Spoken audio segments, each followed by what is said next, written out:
Bago po tayo magpatuloy, ako po ay humihingi ng isang like, isang share at isang subscribe para lagi kayong updated sa aking ilalabas na video. To my dada, my hero, the hero of millions. Happy 80th birthday.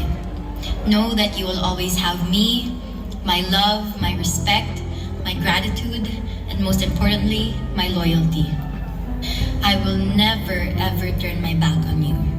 You have cared for me since the moment you laid eyes on me. Now that I am capable, it is time to return the favor. Mira and I will be waiting at home for you, where we will tell you stories about what's been going on with our lives. I am living my life every day for you, and I am doing the best I can to commit to the promise I made to you.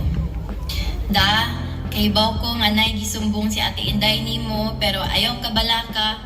Kay ichikaran ako tanan pag uli ni mo pohon. Kay baw na ka sa akong pasabot. Happy birthday, kaon, tulog, og exercise diha. Talk to God and be still in knowing that we are all fighting for you. Makakaon na lagi ka og buwad og munggo pohon. I love you, Dada.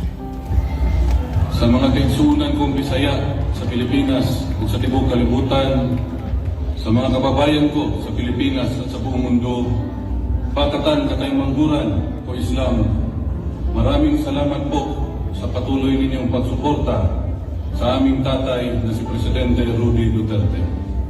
Maraming salamat din po sa pagsuporta niyo sa pamilya namin. Alam natin na si Presidente Rudy ay nasa mahirap na kalagayan dahil sa kanyang edad. Isa lang po ang inihiling naming pamilya, ang patuloy niyong pagdasal para sa kanyang kalusugan.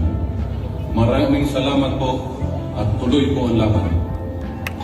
Mga kababayan, aking taus-pusong pasasalamat sa lahat ng mga Pilipino na sumusuporta at nagmamahal kay dating Pangulong Rodrigo Duterte.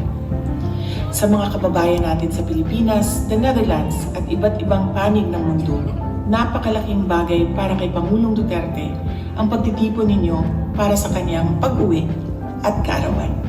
Maraming salamat at napapagaan nito ang mga hamon na hinaharap niya ngayon.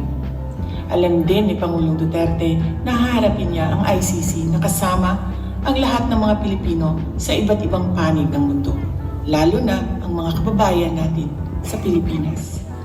Sa kanyang pagdiriwang ng kanyang 80th birthday, huwag nating kalimutan na ipagdasal sa Diyos na sana ay biyayaan pa siya ng mas magandang kalusugan at mas mahabang buhay.